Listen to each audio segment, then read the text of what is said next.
Hello guys, welcome back to my channel. मेरा नाम है आस्था। आज ही हम इस वीडियो में बात करेंगे ईएसआर टेस्ट के बारे में। ईएसआर का मतलब होता है एरिथ्रोसाइट सेडिमेंटेशन रेट। यह एक प्रकार का ब्लड टेस्ट होता है। इस टेस्ट को करवाने पर कोई गंभीर बीमारी का पता नहीं चलता है। सिर्फ यह पता चलता है कि मतलब बॉडी में कहीं भी स्वेलिंग या फिर सूजन तो नहीं है। और अगर इसकी ईएसआर की अगर वैल्यू बढ़ी हुई आती है तो डॉक्टर आपको दूसरे टेस्ट कराने की एडवाइस दे सकते हैं। ईएसआर का मतलब क्या होता है? ई मतलब होता है एरिथ्रोसाइट, मतलब कि आरबीसी, रेड ब्लड सेल। और सेडिमेंटेशन का मतलब होता है नीचे बैठना या सेटल होना। और रेट का मतलब होता है समय। जब ब्लड सैंपल को किसी लंबी और पतली ट्यूब में वर्टिकली 1 घंटे के लिए रखते हैं तो जितने आरबीसी होते हैं वह नीचे सेटल हो जाते हैं। तो वही होती है ईएसआर की वैल्यू। ईएसआर निकालने के लिए 2 मेथड का यूज़ किया जाता है। पहला है वेस्टर्न ग्रीन मेथड और दूसरा है विंट्रॉप मेथड, पर ज़्यादातर वेस्टर्न ग्रीन मेथड का यूज़ किया जाता है। अब हम बात करेंगे ईएसआर की नॉर्मल रेंज के बारे में।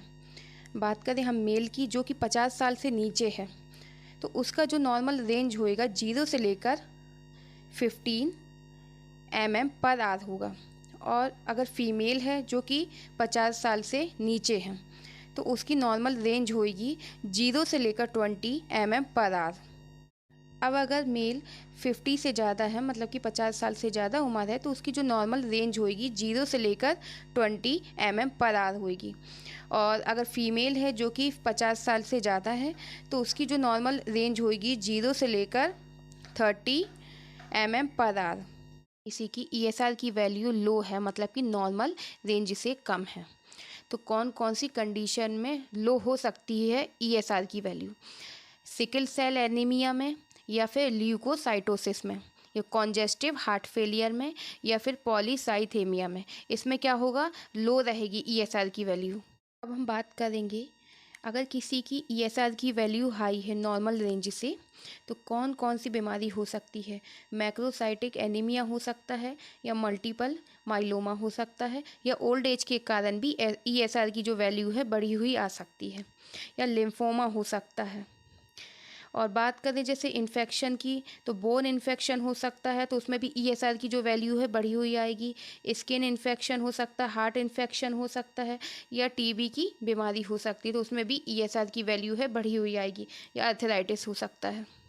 प्रेगनेंसी में भी जो ईएसआर की वैल्यू है वह बढ़ी हुई आ सकती है। या फिर अगर किसी को बैक्टीरियल इन्फेक्शन है, या वायरल इन्फेक्शन है, या थायराइड है, तो उसमें भी ईएसआर की जो वैल्यू है बढ़ी हुई आएगी। बहुत सी मेडिसिन ऐसी होती है जिसके कारण ईएसआर है वह बढ़ा हुआ आ सकता है, जैसे मिथाइल डोपा, विटामिन ए, या कॉन्ट्रासेप्टिव पिल्स। अब बहुत सी दवा ऐसी भी हैं जिनके कारण ईएसआर की जो वैल्यू है वह कम आ सकती है, मतलब लो हो सकती है। तो जैसे एस्पिरिन हो गई, स्टेरॉइड हो गई, तो इसके कारण ईएसआर की जो वैल्यू है कम आ सकती है। चैनल में दी गई जानकारी अगर आपको अच्छी लगी हो तो चैनल को लाइक कीजिए, कमेंट कीजिए। ऐसी ही वीडियो अगर आप रोज़ाना देखना चाहते हैं तो चैनल को सब्सक्राइब कीजिए। Thank you.